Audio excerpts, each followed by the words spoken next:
বিসমিল্লাহির রহমানির রহিম।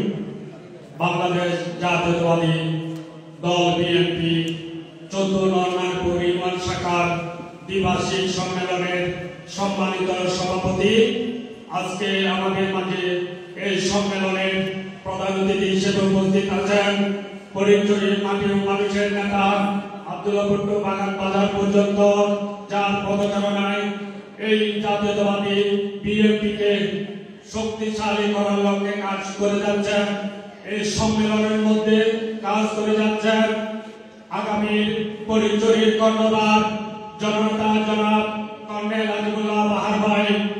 আমার প্রধান বক্তা হিসেবে উপস্থিত আছেন ফরিদচুরি উপজেলা বিএনপির সংগ্রামী সদস্য সচিব সাবেক যুবনেতা জহির আলম চৌধুরী ভাই।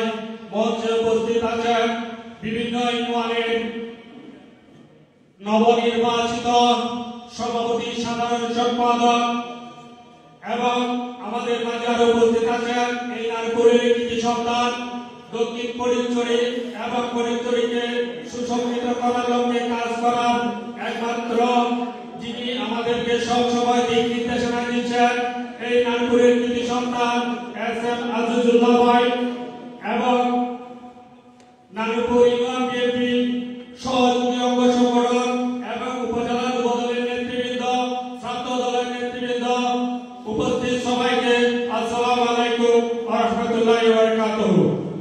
বক্তব্য শুরুতে আমি শ্রদ্ধার সাথে স্মরণ করতেছি, যিনি না হলে হয়তো আমরা এই লাল সবুজের পতাকা পেতাম না, যিনি না হলে হয়তো আমরা বাংলাদেশের মতো একটা রাষ্ট্র পেতাম না। সেই স্বাধীনতার মহান ঘোষক, বহুদলের গণতন্ত্রের প্রবক্তা, আধুনিক বাংলার উপকার, বাংলার রাখার রাজা শহীদ প্রেসিডেন্ট জিয়া রহমানকে, যারা আগস্ট জুলাই আন্দোলনে যারা শহীদ হয়েছেন তাদের ছাত্র ভাইদেরকে আমি স্মরণ করতেছি। আসলে বক্তব্য দেওয়ার কোনো অবকাশ নেই, এখানে যেহেতু সিনিয়র নেতৃবৃন্দরা উপস্থিত আছেন। আপনারা দেখেছেন বিগত স্বৈরাচার বিরোধী আন্দোলনে কারা নেতৃত্ব এবং আন্দোলন সংগ্রামে আপনাদের সাথে সব সময় ছিল। এখন দেখতেছি 5 আগস্টের পরে অনেক নেতৃবৃন্দ তৈরি হচ্ছে, আমরা অনেক আগে ছিলাম। আমরা তো দেখেছি, আমরা তো সব সময় রাজপথে ছিলাম, আমাদের সাথে কাদেরকে সব সময় আমরা পেয়েছি। যেহেতু এখানে নির্বাচনের মাধ্যমে আমরা গণতান্ত্রিক প্রক্রিয়ায় একটা এই জাতীয়তাবাদী তৃণমূল থেকে নেতৃত্ব সৃষ্টি করার লক্ষ্যে কাজ করে যাচ্ছেন। তাহলে যারা আন্দোলন সংগ্রামে আপনাদের সাথে বিগত দিনে ছিল তাদের প্রায়োরিটি আগে। যেহেতু আমার নেতা আগামী রাষ্ট্রনায়ক তারেকুর রহমান বলেছেন, যারা বিগত দিনে 16-17 বছর যারা আন্দোলন সংগ্রামে ছিল তাদের প্রায়োরিটি আগে দেওয়ার জন্য। তাই আমি সিনিয়র নেতৃবৃন্দকে অনুরোধ জানাচ্ছি, আপনারা এখানে ত্যাগীদের মূল্যায়ন করবেন, যেন না ফেল থেকে টাকাওয়ালা দেখে তাদেরকে মূল্যায়ন না করেন। এখানে ফরিদচুরি বিএনপি নিয়ে অনেক ষড়যন্ত্র চলতেছে।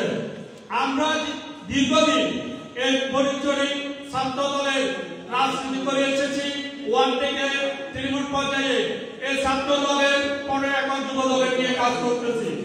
আমরাই দেখেছি তৃণমূল পর্যায়ে কাজ করতে গেলে কতটুকু অসুবিধার সম্মুখীন হয়েছি। কারণ আপনারা এখন যদি আগে আন্দোলন সংগ্রামে ডাকলে আপনারা যেতেন না, তাহলে আপনাদের এখন খুঁজতে দরকার কি? আপনারা ভাই আমাদের পিছনে থাকেন না, আপনারা সামনে সামনে এসে এখন নেতৃত্ব দেওয়ার প্রতিযোগিতা শুরু করতেছেন। আমরা প্রতিযোগিতা চাই, কিন্তু প্রতিযোগিতা চাই না। আমাদের মধ্যে প্রতিযোগিতা থাকবেন। আজকে যারা 3 জন সাধারণ সম্পাদক প্রার্থী, 3 জন সভাপতি প্রার্থী, যারা আজকে সভাপতি নির্বাচিত হবেন, একে অপরের সাথে সম্পর্ক যেন নষ্ট না হয়, ভালো করে থাকবেন এই আশা ব্যক্ত করে আমি আমার সংক্ষিপ্ত বক্তব্য এখানে শেষ করছি। আল্লাহ হাফেজ। বাংলাদেশ জিন্দাবাদ, বাংলাদেশ জাতীয়তাবাদী দল বিএনপি জিন্দাবাদ। জিন্দাবাদ, দেশনেত্রী বেগম খালেদা জিয়া জিন্দাবাদ, আগামী রাষ্ট্রনায়ক জনাব তারেক রহমান জিন্দাবাদ, শহীদ জিয়া মরহুম। আসসালামু আলাইকুম।